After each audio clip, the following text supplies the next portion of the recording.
J'ai bossé de côté. Ah oui, c'est pour ça. Benoît Michaud, coucou, bonjour, enchanté. Julien Voisin, welcome sur le Business Talk. On est à l'épisode 6, il me semble, du Business Talk. Et juste avant, Julien il me fait, ouais, c'est la saison 2 des interviews. Et en fait, il n'y avait pas vraiment de saison 1, mis à part qu'il y avait une soixantaine d'interviews dessus. Et je me suis dit, vas-y, j'ai envie de reprendre. Donc, on est sur le Business Talk. Merci d'avoir accepté, Benoît et Julien. On va faire un épisode où on va parler de scaling parce que Benoît, je crois que c'est ta tasse de thé. Et Julien, toi, c'est de l'autre côté, sur la partie sales, que tu es le meilleur. Et je pense aussi sur des boîtes qui scale, justement. Donc, je pense qu'on peut faire un très bon épisode justement sur les enjeux du scaling et aussi un petit peu les changements qu'on a sur le marché, tant d'un côté sales que potentiellement marketing aussi. On avait pu en discuter aussi avec Jérémy et Olivier Clovis la fois dernière sur un épisode et je pense qu'on peut bien compléter les choses avec vos deux compétences et la mienne au milieu. Voilà, ça va? On va parler de challenge alors sur cet épisode, c'est ça? Je suis pas sûr que ça soit Pardon, le best, mais on peut. On peut. Moi, je suis On ouvert peut. à tout sujet, à part la politique, donc c'est bon. Ok, parfait. Moi non plus. De toute façon, j'y connais rien. Enfin, je veux pas y connaître, je veux pas m'y connaître, donc ça va être vite vu.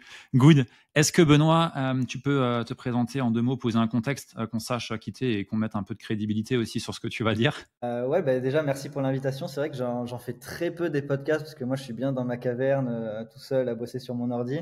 Donc, quand je le fais, c'est sur des gens qui me recommandent ou, comme tu disais, chez des potes en commun, quoi. Donc, moi, je me suis lancé en 2018 pour faire vite. J'ai commencé par du freelancing en tant que copywriter. J'ai aidé des boîtes d'infoprenariat à scaler à travers le copywriting et le marketing. J'ai bien vécu cette activité. J'ai lancé ma formation, donc schéma assez classique. Ça, c'était en 2020 que j'ai lancé. On a mis 6 mois pour faire 1 euro de profit avec mon associé. Et en 2021, on fait notre premier million. Donc, ça pète direct, en fait, à partir du moment où on trouve ce qu'on fait. À l'époque, en low ticket. Donc, voilà. On en a eu marre. On est passé sur du Webi en 2022. On en a eu marre. Ça marchait, mais on en a eu marre. On est passé en high ticket après en 2023. Depuis, on fait toujours le même modèle VSL high ticket. On a fait je pourrais pas te dire, mais je pense 6,5 millions, pas loin de 7 millions collectés depuis 2020, du coup, donc vraiment 2021 depuis que ça marche. Là, plus récemment, il y a quelques mois, on a lancé un accompagnement B2B pour des infopreneurs dans les buts de les aider à scaler parce que, en étant chez Gérald ou dans des masterminds, etc., je me rendais compte que de mon prisme, il y a beaucoup de gens qui faisaient n'importe quoi sur l'acquisition, sur le marketing ou qui passaient trop de temps sur des sujets qui n'étaient même pas qui n'avait pas lieu d'être. Et donc, c'est ce qu'on fait aujourd'hui. Et là, plus récemment, on a lancé un SaaS de copywriting, mais ça, c'est encore en pré-lancement. Ok, trop bien. Merci pour la présentation. Julien, ton côté, Sales Nation. Yes, donc moi je suis dans la vente depuis que j'ai 19 ans. J'ai fait un BTS NRC, donc négociation, relations clients. Ensuite, du coup, j'ai travaillé en tant que commercial pendant 13 ans dans une boîte qui vendait du crédit et des assurances. Donc le côté escroc vendeur, j'y ai pu bien travailler. J'avais plutôt cette image-là à casser, donc c'était intéressant. Ensuite, j'ai été formateur commercial, responsable d'agence, et puis ensuite j'ai mixé commercial et formateur pendant 3 ans. À la suite de ça, je me suis lancé à mon compte, où j'ai été courtier pendant 6 mois, toujours en Indé. Et puis ensuite, j'ai accompagné des coachs, dirigeants. Le petit déclic, ça a été d'avoir fait une réunion dans un BNI où tu voyais tout un tas d'artisans, dirigeants se vendre et essayer de se vendre. Et je me suis dit, c'est pas possible, il y a quelque chose à faire, il faut les aider. Donc je me suis lancé sur du coach de vente. Vu que j'avais des réseaux sociaux qui étaient pas mal actifs, c'est des closers qui sont venus à moi. Je connaissais pas du tout le milieu. Donc j'ai commencé à coacher des closers. Ensuite, j'ai commencé à coacher des équipes de vente. Donc là, c'était des infopreneurs qui venaient me voir.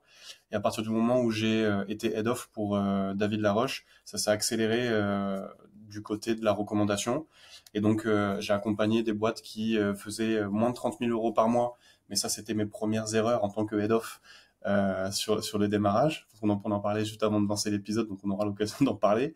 Et puis ensuite, globalement, des clients qui sont entre 30 et 80 pour le premier niveau et entre 80 et plus de 500 cas par mois pour ceux qui tournent plutôt bien. J'ai 2 verticales. La première, c'est de la formation et de la montée en compétences sur la partie closing. Donc, on accompagne des closers qui veulent se former ou des closers qui sont déjà formés. Et la deuxième, c'est de la structuration commerciale pour les business qui cherchent à scaler. Ok, trop bien, parfait. Bon, bah, on a du lourd là pour aborder le sujet du jour. Merci. J'ai une question un petit peu générale, mais est-ce que de votre côté, vous avez déjà, en tout cas, est-ce que vous avez senti qu'il y a un changement de marché globalement depuis février-mars? Est-ce que vous avez senti qu'il y a une baisse ou plus de méfiance ou plus de saturation de justement, on en parlait avant là, de challenge ou des trucs comme ça? Est-ce que vous avez un petit peu vous touchez du doigt des changements de votre côté ou pas? Benoît, tu veux commencer? Marketing. Et je vais répondre simplement, pour moi pas du tout, et c'est même l'inverse, parce qu'en fait on voit que les chiffres qui sont faits sont de plus en plus gros, donc en fait on n'est pas du tout saturé, on n'est pas du tout une période de scepticisme qui est généralisée, mais qui est peut-être pas beaucoup plus forte qu'avant. Mais pour moi c'est l'inverse, parce que je me souviens justement quand j'étais freelance et qu'on avait fait le premier Tucoma Club avec un client en 2019, alors c'était insane, genre des Tucoma Club en France il n'y en avait pas beaucoup. Aujourd'hui les Tucoma Club tout le monde le fait tous les mois, tu vois. Donc, pour moi, le marché est plus grand, il y a plus de monde. Donc, forcément, il y a peut-être des gens qui sont un peu plus nouveaux d'un point de vue client et donc qui ont des peurs, etc. Mais ça a toujours existé. Donc, franchement, et surtout sur la temporalité que tu dis, genre mars ou quoi, RAS, ni chez nous, ni chez nos clients.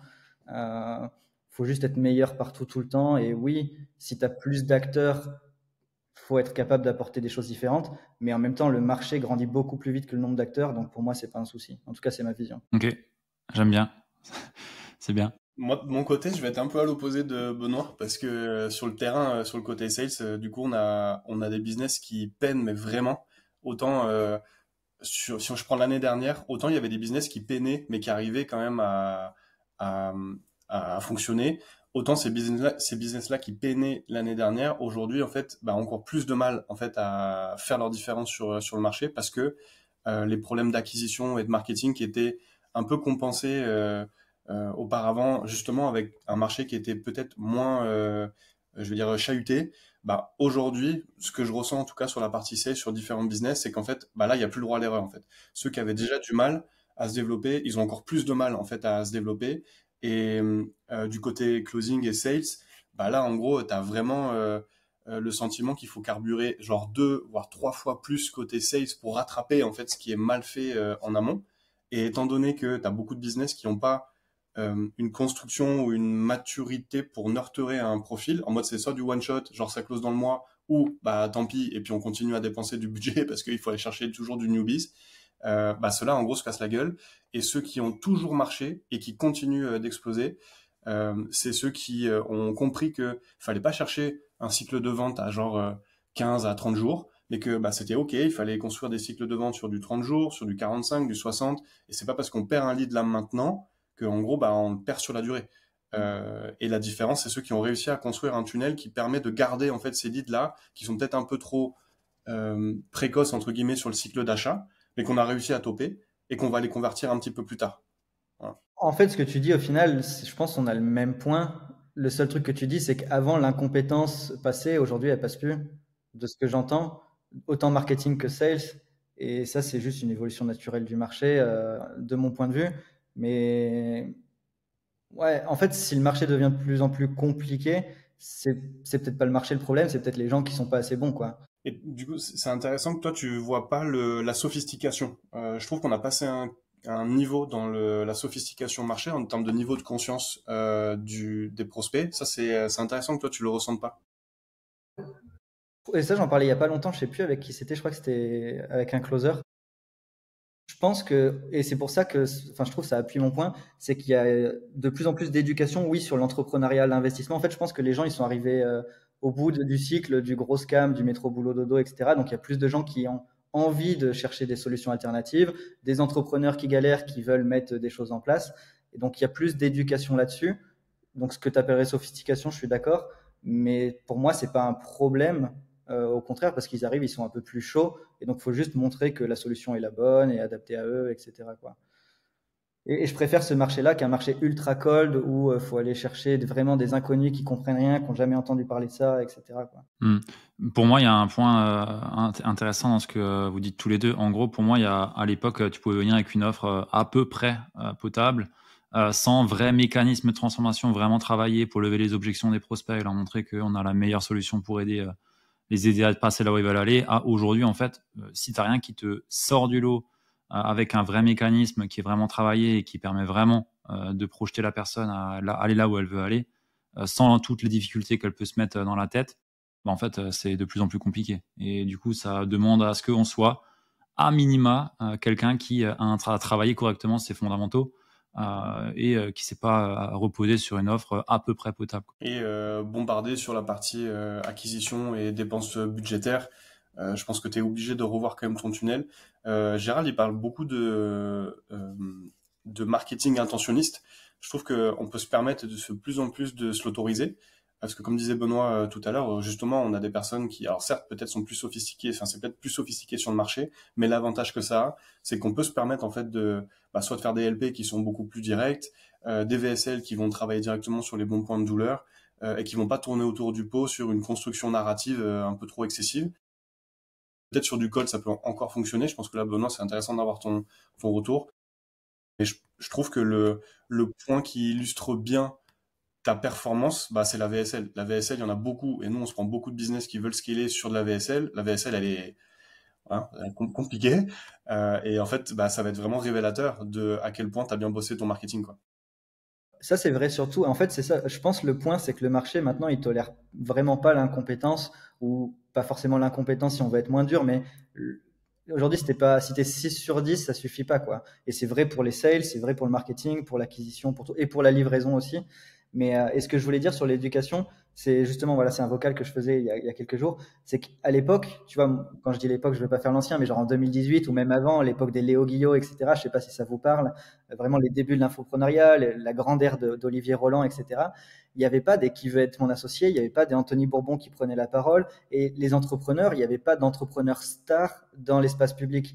Et aujourd'hui, c'est beaucoup plus en train d'évoluer, je trouve. Et donc, c'est ça que je voulais dire tout à l'heure par le travail d'éducation qui est fait, mais vraiment d'un point de vue mainstream, quoi. Aujourd'hui, il y a des gens qui, même les Inoxtag, etc., ils parlent d'entrepreneuriat. À Mixem, ils parlent d'entrepreneuriat. Et donc, c'est ce côté-là où, ouais, je pense qu'il y a plus de gens qui, en France, en tout cas, avec la mentalité un peu communiste, qui commencent à se dire, OK, entrepreneur, c'est pas mal, l'argent, c'est pas mal. Et donc, ils s'intéressent à nos métiers. Et sur la VSL, c'était quoi la question exactement? Qu'en gros, c'est un point de levier qui est, je trouve, vraiment phare et clé dans un bon scaling. Mais pour autant, maîtriser une VSL, c'est un exercice qui est vraiment compliqué.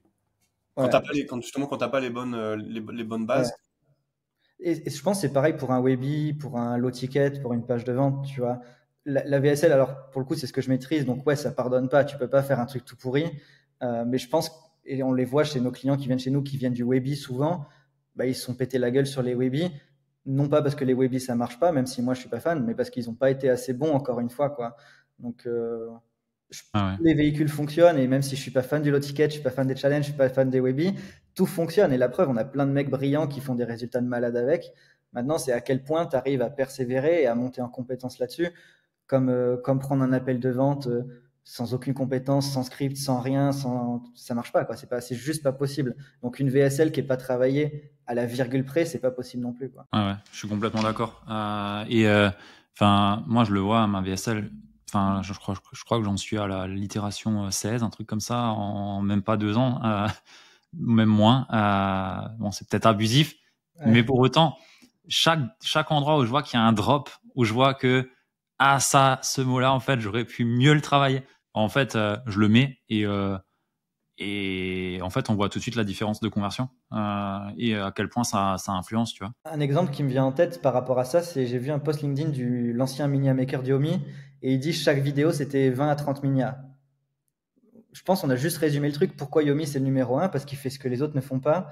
Et c'est vrai pour tout le monde. Jean et Jody, pourquoi ils pètent tout? Parce qu'ils font ce que les autres ne font pas, etc., etc., etc. Donc c'est pareil sur la VSL et sur tout. Et ouais, pour moi, on peut avoir des business simples, et c'est même ce que je recommande. On peut avoir des business passion, on peut avoir des business lifestyle. On peut juste pas se dire je fais de l'infoprenariat en mode c'est une activité, un hobby. Non, c'est pas un hobby, c'est un vrai métier, une vraie entreprise en fait. Et ça va avec les sales. Il faut des vrais commerciaux et pas des mecs en tongs à Bali. Il te faut des vrais head of sales qui sont des directeurs commerciaux et qui sont pas des branleurs. Et c'est vrai pour tout, tu vois. Donc, ouais, je pense que c'est ça peut-être qui aurait changé de mon point de vue, quoi. Il donnait un point qui était important justement l'ancien media maker de Yomi, justement, j'ai vu son post passer, parlait de data, et je trouve que en fait la data c'est vraiment le point clé justement de développement sur lequel en fait tu mets peut-être pas assez d'intensité, surtout quand tu es un peu dans les démarrages et surtout pour ceux qui ont été un peu bercés sur business passion justement, en mode je le fais avec le cœur. Du coup tous ceux qui font le business avec le cœur on n'en parle même pas. Là-dessus, c'est la data, tu leur dis, enfin, ça n'existe pas pour eux. Mais pour autant, que ça soit sur le marketing, que ça soit sur le sales, que ça soit sur la delivery, la data en fait est clé. C'est vraiment ce qui te permet de mettre le focus au bon endroit. Moi, d'un point de vue head off, je suis vraiment partisan du 20-80. Genre, c'est quoi le 20% de travail que je vais pouvoir mettre soit sur le tunnel d'un point de vue sales pour aider, soit au niveau de la montée en compétences des sales dans le business, qui va permettre d'avoir l'accélération et le 80% en fait majeur de résultats. Et ça, en fait, si tu le dupliques sur n'importe quelle étape de ton biz, tu vois, ne serait-ce que sur la création de contenu, si tu fais pas un point à la fin du mois sur qu'est-ce que ça a donné en termes de vues, j'en suis où, en fait, tu te retrouves à fantasmer un peu tes résultats, ta créa, ton plan d'action, alors qu'en gros, t'as pas de data claire. Et des fois, tu veux pas regarder ta data, parce qu'en fait, ta data, elle est juste le reflet que tu es en train de faire de la merde et t'as pas envie de le voir. Et en termes de points vraiment clés partout, dans toutes les sphères, pour moi, qui sont importantes dans le scaling, c'est vraiment ce qui va permettre de prendre les bonnes décisions. Encore une fois, on ne prend pas des décisions quand on est sur un développement de business au feeling ou avec le cœur, ce genre de choses-là. Tu vas les prendre parce que entre guillemets, t'as réfléchi sur ce qui pouvait être potentiel, même s'il y a toujours une part de gut feeling qui va être importante, mais toujours supportée par la data. Ça Ouais, dépend et surtout ce que tu cherches. au-delà de pas la regarder, ils en ont tout simplement pas en fait. Aussi. Et avant même de pas avoir de data, ils ont même pas conscience qu'ils doivent piloter avec les data. Enfin, c'est impressionnant, tu vois. Et là, il y a 3 jours en coaching, un client il me fait ouais, mon lead to booking il est pas assez élevé, il faudrait refaire ma VSL. Et je lui dis mais genre tu te bases sur quoi pour dire ça, tu vois? Et en fait, ils avaient pris un coach business qui lui avait dit change ta VSL, alors que pas du tout. Et s'il y aura les data micro, la rétention était bonne, tout était bon. Et en fait, c'était juste un truc dans le back-end sur le formulaire de booking qui créait trop de friction et donc le lead to booking était bas. Mais en fait, si tu vas pas justement du macro au micro et ouais, déjà tu spots le mauvais problème ou tu le spots même pas et du coup tu fixes le mauvais truc donc tu tournes en rond, tu vois. C'est pour ça que l'itération 20 fois la VSL, c'est peut-être finalement pas le truc, l'input le plus important et je suis assez 20-80 et data orienté un peu comme Julien. Ouais. Il y a aussi quel type de business tu veux monter, tu vois. Là, on parle scaling, des business à 6 chiffres mensuels. C'est grosso modo, on veut monter à 6 chiffres mensuels ou 7 chiffres annuels. Mais si tu veux faire 8K par mois, forcément, on n'est pas sur les mêmes enjeux, on n'est pas sur les mêmes sujets du tout. Et probablement que tu peux un peu plus fonctionner au feeling et au cœur, comme tu dis, Julien.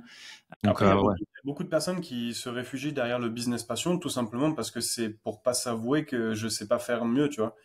Enfin, si tu leur donnais un peu les bons outils, en gros, tu transformerais leur business passion en ouais, j'ai envie d'avoir un business qui accélère un petit peu plus. Moi, je le vois sur la partie sales. On a pas mal de coachs, surtout qui sont en dessous de 20 et qui nous disent non, moi je veux pas faire plus parce qu'en gros je veux pas gérer la délégation. Mais c'est juste qu'en fait, t'as peur de ce qui va se passer derrière, que toi t'as pas bossé sur qu'est-ce que ça fait que de déléguer. Et en fait, c'est tes propres peurs qui un peu drive le truc. Je veux dire, si demain ton business passion, un truc que tu kiffes et qui te nourrit et qui t'enrichit sur tous les points de vue, te permet de faire peut-être x2 sur ton CA et donc du coup sur ton plaisir et je sais pas ton épanouissement, sur ta famille, ce genre de choses-là. Je vois pas pourquoi on irait se priver, tu vas te faire plus si on arrive à bien structurer.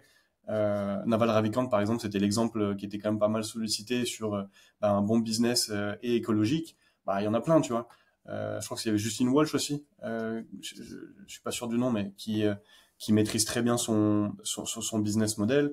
Je pense que c'est juste parce qu'on n'a pas les bons codes du scaling. Et étant donné qu'on a les codes du scaling qui viennent des US et qui datent il y a 5 ans, forcément, ça ne marche plus, tu vois. Mais une fois que tu as compris la mécanique, tout de suite, du coup, ça donne une autre dimension, je trouve. Et quand tu dis les codes du scaling d'il y a 5 ans qui ne marchent plus, je suis pas forcément d'accord. Pour moi, ça reste la même chose. Ça reste des maths. Tu as un tunnel, un endroit où tu amènes de l'attraction, tu crées de la relation et tu cherches la conversion derrière. Je pense les tunnels, tu prends un tunnel VSL, entre ce que un Sam Ovens te balançait à l'époque et aujourd'hui, je vois pas trop de diff, tu vois. Mis à part potentiellement dans ce que tu dis par rapport au contexte du marché, mais le reste, pour moi, ça reste sensiblement les. Sur la colonne vertébrale, oui. Après, sur la manière dont tu le formules, là, tu es obligé de changer pour moi. Ouais, complet. Mais ça revient à la maturation et à où est le niveau d'awareness des prospects par rapport à ce que tu viens résoudre. Ouais, là on parle en global, mais c'est vrai qu'après, si on Ouais. rentre sur des niches spécifiques, en fait, il y a encore des niches qui sont aussi en bleu où tu peux être un peu plus broad et d'autres secteurs où t'es rouge sang et tu peux pas te permettre d'avoir un message généraliste, quoi. Mais sinon, je suis assez d'accord avec ce que tu dis, Ludovic. Enfin, moi, c'est ce que je dis à tout le monde. J'ai rien inventé. Enfin, et Sam Ovens n'a rien inventé. Il prend ce que les mecs faisaient dans le début des années 2000 sur des DVD. Enfin, et Russell donne toujours ces exemples-là. Et c'est vrai, les webinaires de Russell d'il y a 20 ans, c'est les mêmes que Jean et Jody font aujourd'hui, par exemple, pour citer eux ou d'autres, peu importe. Genre, c'est les mêmes, littéralement, enfin, les mêmes slides, les mêmes stack value, genre, les mêmes offres, tout est pareil, quoi. Complet. Et ils y vont au même niveau de conscience aussi, mais parce qu'ils touchent à des plus débutants. La différence purement marketing, c'est juste les coûts d'acquisition qui ont augmenté. Donc, il faut être meilleur effectivement sur comment on presse nos leads et nos citrons pour extraire le plus de valeur au lieu de que ce soit des leads jetables, comme disait Julien. Ça, c'est clairement le truc qui a changé. Mais ce qu'il y a au milieu, les Webi, les VSL, les low tickets, c'est les mêmes, mais littéralement, quoi. Ouais. Justement, du coup, selon toi, est-ce qu'il y a des choses qui ont changé entre il y a 3 ans et aujourd'hui? Est-ce que fondamentalement, il y a des choses qui ont changé? Tu as l'impression des fois quand on entend certains, il y a une révolution qui est en route et il y a tout un modèle à changer. Mais pour autant, ils te le promeut avec une VSL ou un Wabi comme à l'époque. C'est ce que j'allais dire. En fait, c'est les gens qui disent ça, les trois quarts du temps, c'est juste eux-mêmes un mécanisme unique marketing pour vendre leur merde, tu vois. Enfin, on est les premiers à faire ça et c'est ok, tu vois. Mais un mec qui était très fort à l'époque, là, je le suis beaucoup moins, mais c'était Antoine BM, où à Ouais, chaque nouveau lancement, donc tous les c'est vrai. 15 jours, il lançait un nouveau produit. Instagram, c'est fini, c'est mort, il faut aller sur Telegram. 15 jours après, Telegram, c'est mort, il faut aller sur LinkedIn. Ça, c'est... Et les gens, ils continuaient d'acheter. Et en fait, ils pourraient refaire la même chose aujourd'hui, ça fonctionnerait. Tant que tu justifies l'échec passé des gens, et que tu leur montres un nouveau shiny object devant le nez, ils vont y aller sans aucun souci, quoi. Donc ouais, enfin moi je suis très école Sam Ovens, tu vois, on était dans son mastermind, c'est un de nos gros mentors. Euh, Moi je suis convaincu ouais que enfin tout ce qu'il nous a partagé, c'est ce qu'on applique aujourd'hui avec un niveau au-dessus ou dans le sens tu peux pas être aussi lean que lui à l'époque parce que là ça marcherait pas, mais sinon le cœur du réacteur c'est la même chose. Quand tu parles de du lean, tu veux dire qu'aujourd'hui, il y a besoin d'ajouter plus de choses autour du mécanisme, par exemple VSL, pour mieux nurturer, ou tu veux dire quoi?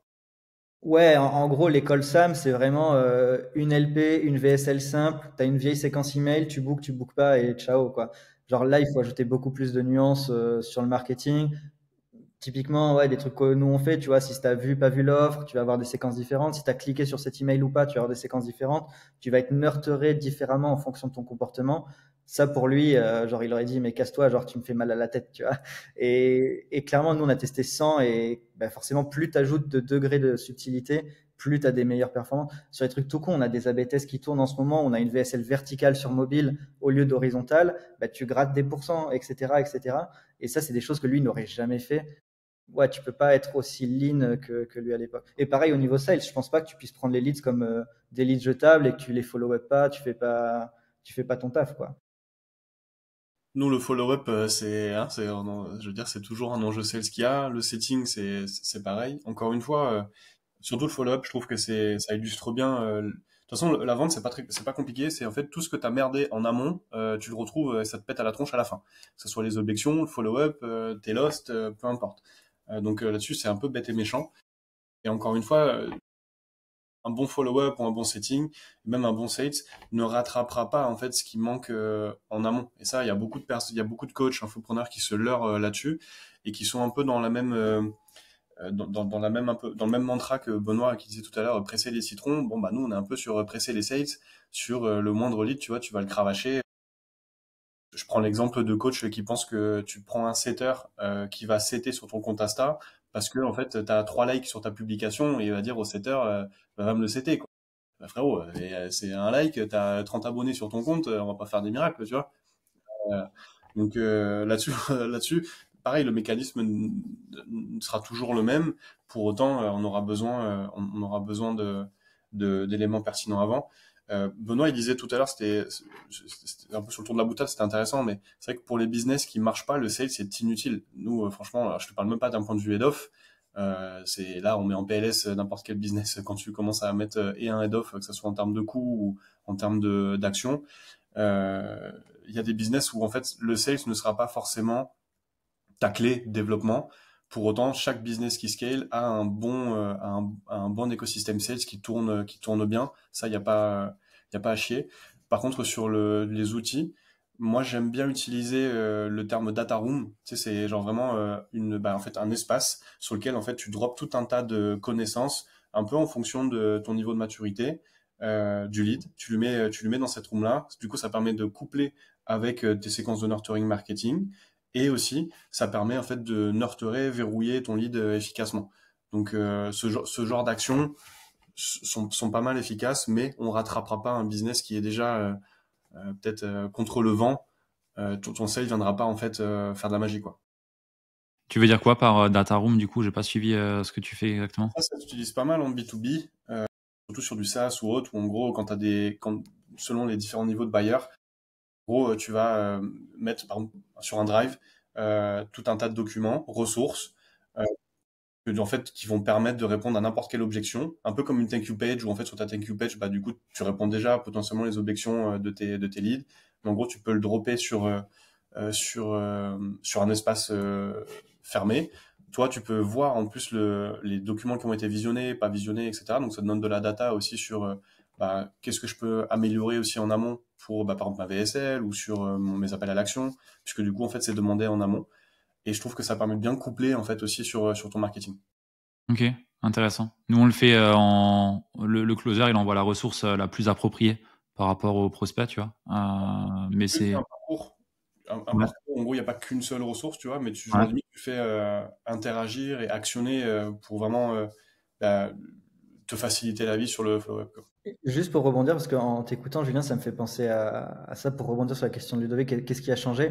En fait, ouais, c'est vraiment toute l'échelle de valeur doit être optimisée. Tu peux pas être un crack en media buying et en copywriting si tu as des sales pourris, et tu peux avoir des sales pourris, mais si tu sais pas générer des bons calls, ça marche pas en fait. Donc aujourd'hui, notre métier, c'est quoi? Générer des calls, closer des calls. Toute l'échelle de valeur doit être à minima optimisée, et on peut pas être mauvais sur une étape. Et l'email marketing, par exemple, c'est un exemple bidon où nous, on récupère des boîtes qui font genre 30-40 cas par mois, ils envoient pas d'email. Et ils disent ouais mais ROAS ils sont un peu à la cave, je sais pas comment ça se fait, c'est mon closer et close pas, mais non en fait c'est juste t'actives pas tous les leviers que tu as en ta possession.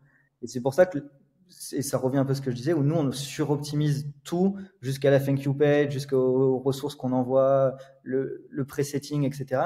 Parce que tu peux pas aujourd'hui lié au coût d'acquisition qui sont plus élevés, tu peux pas laisser les gens partir et c'est le but d'un tunnel. Forcément, tu n'as jamais 100%, tu as de la fuite partout. Maintenant, c'est comment j'arrive à fixer cette fuite par pourcentage, hein, on parle de 2% par étape, mais à la fin, ça te fait un 30-40% de CA en plus, quoi. Ouais, bah oui, c'est clair. Un 2% de CA d'augmentation à l'opt-in, à la fin, ça te double presque le tunnel. Il faudrait faire les maths avec... Ah, ça dépend du point de départ, quoi. Si tu Ouais, passes de 1% à 3%, ouais, mais oui, oui. Et c'est vrai que ça a une importance de dingue et on s'en rend pas compte. On parle du principe qu'on a tous des offres à 3, 4, 5, 6, 7 000 euros. Peut-être 2,5 en dessous, je sais pas, ça doit être un peu plus tendu si tu fais de l'ADS. Et encore, ça dépend. Et enfin, ça fait tout de suite du 5, 10, 15, 20 000 en plus mensuel. Enfin, c'est considérable. Ok. Ta façon de voir le business, Benoît et Julien aussi, sur la partie nurturing, moi, ça me parle beaucoup. Pour moi, tout élément qu'on a dans un tunnel, ça a une importance de dingue. Et pareil, le follow-up. Enfin, moi, j'ai entendu des gens, ils s'en branlent en fait. On a un lead, il close pas sur R1, merci, au revoir. T'as vu le coût du call, du lead et de l'appel, et en fait, il a peut-être juste besoin d'une semaine en plus ou deux avec des ressources et ça close. Enfin, c'est ouf. Aujourd'hui, tu estimes à combien, Julien, le pourcentage ou à peu près ce que représente le follow-up dans le CA d'un business, on va dire généralement? quand tu dis dans le CA d'un business? Le follow-up, qu'est-ce que ça représente dans le CA d'un business comme part? Alors je suis pas sûr d'avoir cerné la data clé, mais en Genre, gros, enfin pour moi, j'ai envie de te dire sur le nombre de ventes, si on prend sur le nombre de calls qui ont été générés, ben, ça va être 100%. Parce que le nombre de calls que tu vas closer en R1, bah, c'est très bien si tu les closes à 100%, mais il y a toujours cette part où en gros, tu vas pas le closer tout de suite, donc tu vas avoir besoin de le garder. Donc ton follow-up sera toujours présent, selon moi. Là où il n'y a pas de besoin de follow-up, c'est quand on a des sales qui sont preneurs de commandes. Et bah là, il y a question sur la partie sales, mais globalement, pour moi, ton follow-up, il est toujours à être travaillé et être présent. Ouais. nous, on a 40% de notre CA qui vient du follow-up, par exemple. Juste, qu'est-ce que tu entends par follow-up, juste qu'on soit clair? Est-ce que c'est des gens que tu as déjà eu en R1 R1, qui R2. ont no close et Ouais. du coup, tu arrives à récupérer la vente après ou... Oui, c'est ça, ouais, pardon. Ouais. Donc, du coup, c'est-à-dire que toi, tu mets follow-up quand, par exemple, bah, R1, je close pas parce que du coup, c'est je vais réfléchir. Et du coup, tu le closes en R2. Pour toi, ton R2, c'est un follow-up? Non, non, le R2, il est pas follow-up pour moi. Oui, il y a du follow-up entre le R1 et le R2, mais ça passe en follow-up long terme du coup, post R2 qui n'a pas closé par exemple. Et du coup, bah, ça, après, du coup, on peut te demander aussi à Benoît avec sa vision à lui, mais ton cycle de vente après R2 qui ne close pas et donc sur follow-up, il est de combien? Je l'ai pas en tête là. Là, on peut me taper dessus. Genre, non, t'as pas la vision sur combien de temps après avoir fait ton R2, tu closes les personnes? En général, c'est sous les 2 mois, parce Ok. que du coup, on parle d'un financement ou d'un truc comme ça en gros, en général, ou besoin de chercher ouais, de la trésor. Et puis des fois, c'est pas le bon timing et du coup, tu te retrouves des fois à closer 6 mois après, quoi. Mais c'est des gens qui sont déjà closés sur l'offre et le véhicule au final, Ouais. donc c'est... Oui, oui, Ouais, oui. ok. Ouais, sinon ça passe en lost et pas en follow-up court terme. Nous on fait R1, R2, follow-up court terme, follow-up long terme, perdu. Ouais, ouais. Ouais, c'est pour ça que c'est... Moi, je suis autiste avec ça, mais j'aime bien qu'on définisse, tu vois, tout. Genre que ça soit ROAS, c'est ROAS sur quoi, tu vois, sur tes ads upfront, à 30 jours, cash collecté, TTC, facturé. Enfin, t'as tellement des gens qui racontent n'importe quoi que, ouais, c'est important de définir, je trouve. Non mais t'as raison. Et ouais, dans notre cas, pour être franc, moi, je saurais même pas te dire le deal lost derrière combien de temps ça met pour convertir. Mais par contre, ouais, juste on met toutes les actions marketing et sales en place pour les avoir. Et là où j'apporte de la subtilité, ce qu'on aime bien réfléchir aussi en mode 20-80, c'est est-ce que c'est plus facile d'aller choper un nouveau client cold et de le convertir en time to sell de 7 jours que de mettre de l'énergie sur des mecs qui nous ont déjà dit non, qui connaissent le prix, etc., qui étaient pas fermés à 100%, mais voilà, et juste trouver le rendement en termes d'énergie et d'argent. Et très spécifique à nous, de ce qu'on a constaté, c'est pas forcément hyper rentable d'aller s'emmerder à follow-up sur une niche B2C, mass market, etc. Donc c'est très spécifique, mais ça vaut pas le coup de s'embêter à aller follow-up 50 fois avec le sales ou le setter, le mec, envoyer des ressources. Bah, il y a déjà la chaîne YouTube, il reçoit nos emails, on va le retargeter, etc. Donc, niveau automation, c'est fait. À la mano, on le fait pas tellement. Alors qu'à l'inverse, sur le B2B, bah, il y a des mecs que j'ai eu il y a un an en call. J'ai continué de leur faire un petit message, WhatsApp, qu'est-ce qui se passe, machin, ressources, etc. Et là, ça close, quoi. Donc, ouais, je pense que ça dépend aussi des niches et du contexte. Ouais, ouais, ouais. Ouais, je suis d'accord. Moi je parle plutôt B2B du coup. Ouais. Ok, intéressant. On a parlé challenge avant. C'est la grande mode en ce moment. C'est limite en ce moment, c'est à celui-là qui va chercher l'artiste le plus connu pour le mettre sur son Webby ou son challenge qui va gagner. Je comprends pas trop le délire, mais enfin si je comprends, mais mais bon, voilà, je pense que c'est un peu de l'abus.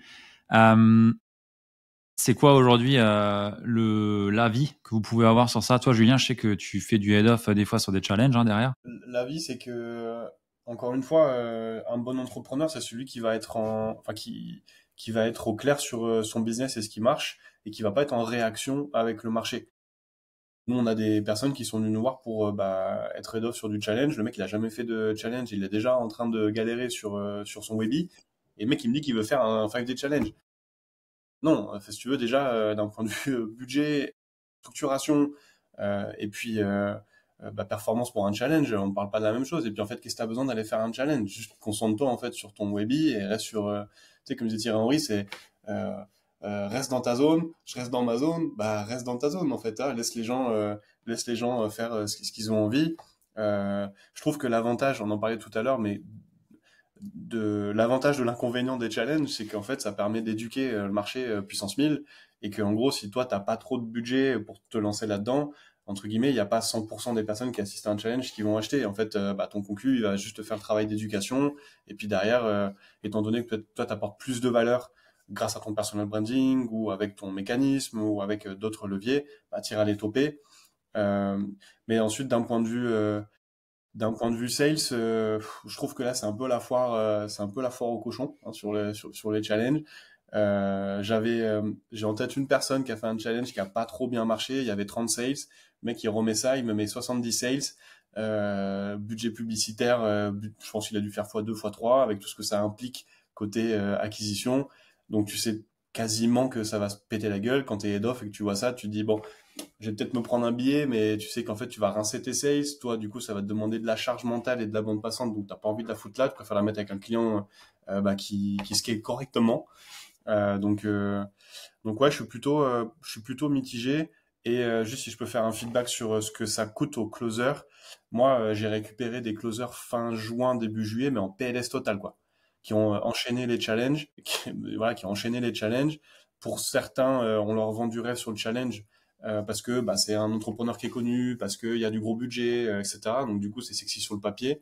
Mais derrière, bah, tu te fais des journées à 8-10 calls et pour autant, bah, t'as pas plus de conversion que ça. Donc ça trince le sales. Et l'avantage encore de l'inconvénient du challenge, c'est qu'on a de plus en plus de closers maintenant qui cherchent vraiment à s'investir sur une mission long terme. Donc ça, c'est positif pour les business. Tu sais, c'est un peu comme quand tu quittes ton ex pour ce que tu crois qu'en fait, bah, la nouvelle copine ou le nouveau mode de vie, ça va être incroyable et t'as envie de la liberté. Puis en fait, du coup, il faut que tu tapes tous les inconvénients de ce que tu pensais sexy. Au final, pour te dire non, mais j'étais bien en fait chez moi, tranquille, je rentre pépère et voilà, je trouve que le challenge génère un petit peu ça, tu vois, sur le côté sales. Ok, intéressant. C'est vrai que nous, pour nous récupérer du coup des prospects post-challenge, c'est un peu la boucherie. Hein. On récupère des fois des prospects en pleurs parce qu'ils se sont mal fait traiter, entre guillemets. Bon, après, chacun ses responsabilités. Hein. Si ils ont acheté, c'est qu'ils le voulaient bien. Mais c'est vrai que on presse à balle le citron, quoi, vraiment. Donc, je pense que c'est pas non plus le côté le plus agréable quand t'es sales à pousser les prospects jusqu'au bout, quoi. Qu'est-ce qu'il en pense, Benoît, des challenges? Euh, En vrai, pas grand-chose. Alors moi, perso, j'aime pas et c'est pas aligné à ma vision du business, mais très personnel, dans le sens où moi, je veux un véhicule qui finance ma liberté et j'ai pas envie de me mettre ce stress, même si c'est sur 5 jours. En réalité, tu bosses un mois et demi dessus, voire 2 mois. Et pour faire les résultats, je préfère, admettons, au lieu de faire 1 million en 7 jours, je préfère faire, et qu'il t'a bossé 3 mois pour, je préfère faire 300K par mois sur 3 mois. Mais ça, pour le coup, c'est ma vision. Après, sur les dérives, bah ouais, il y en a forcément beaucoup parce que c'est les vieux mécanismes d'urgence, de pression externe. Du coup, on va mettre des facteurs à la con de quantité fake, d'urgence fake, etc. Ça a toujours existé. Sur les guests qui sont invités, ou bientôt on aura Jean-Pierre Foucault sur les challenges. Euh, non, mais je sais, j'en ai vu un cette semaine, voilà. Mais ça, pour le coup, je m'en fous un peu dans le sens où, je sais pas, genre, Mac Lesguy, il fait de la pub pour Colgate et personne vient dire, mais c'est inadmissible, quoi, tu vois. Alors que le mec est pas dentiste et il dit, achetez cette brosse à dents ou je sais pas ce que c'est, quoi. Franck Leboeuf, il fait des vidéos pour des locations de voitures et personne vient s'insurger. Donc, jusque-là, moi, ça me dérange pas. Juste ce que j'aime pas, en fait, et pour le coup, enfin, voilà, c'est juste, est-ce que tu livres vraiment? Je vois pas comment tu peux livrer un produit si tu fais rentrer 200 clients en une semaine sur soi-disant du coaching. Si tu dis clairement, je te vends une formation et t'es tout seul, ben dans ce cas-là, ok. Sauf que c'est des gens souvent qui vendent du coaching, donc ils sont en incapacité de livrer, mais de toute façon, c'est pas leur souci. C'est plus ça qui me gêne. Sinon, ouais, moi je rejoins Julien, plus les gens font le challenge, plus ils sont éduqués, surtout sur ma niche B2B où ils testent des webis, ils se pètent la gueule et ils se disent bah, j'ai pas du tout envie d'avoir ce modèle-là. Mais sinon, ouais, je suis assez neutre à parler des dérives, mais des dérives, il y en a surtout. Oui, challenge ou pas challenge, hein. Oui, oui, bien sûr. C'est juste que les gens, ils sont plus facilement susceptibles de passer à l'action dans un challenge parce qu'ils ont l'environnement et le système d'endoctrinement qui est beaucoup plus puissant pour te faire sortir la CB, quoi.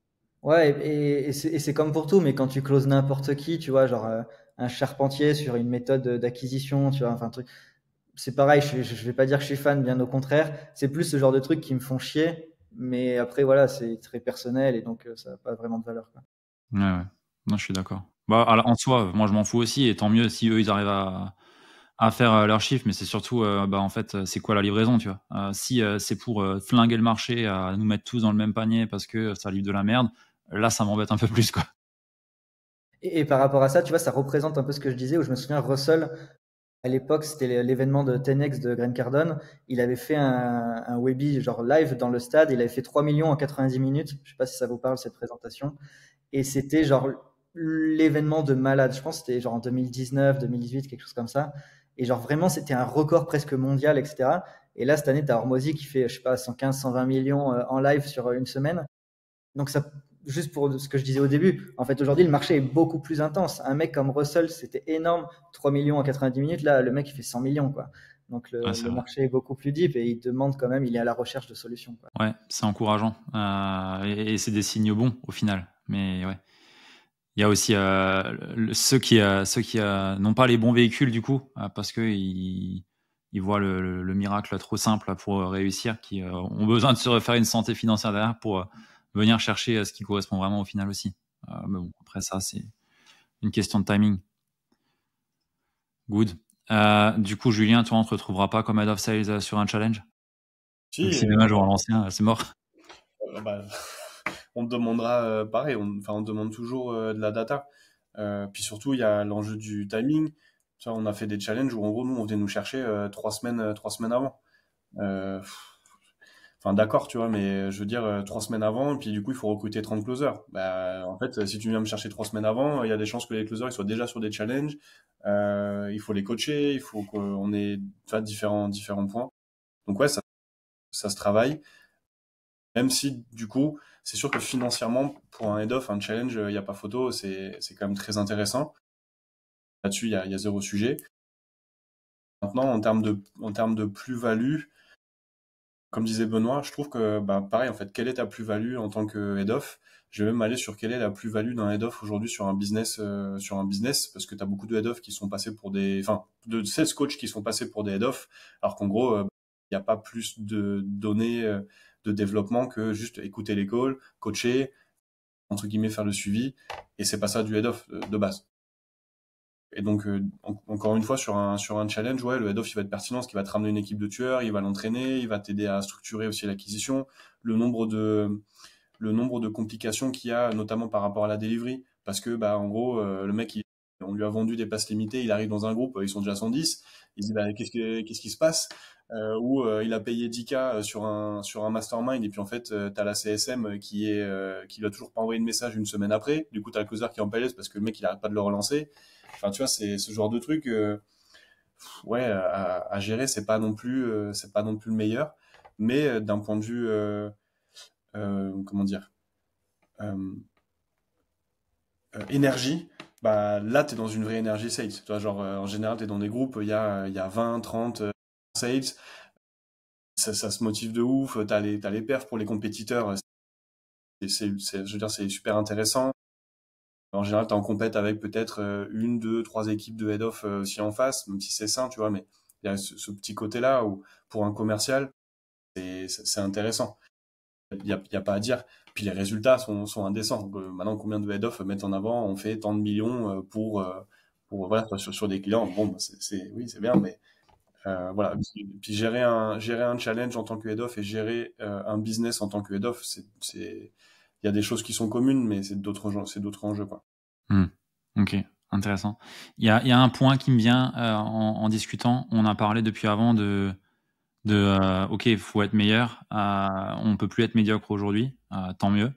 Pour moi, il y a un point qui fait toute une grosse différence dans un business, et j'aimerais savoir si vous me rejoignez et comment on peut travailler ce point-là. C'est le positionnement.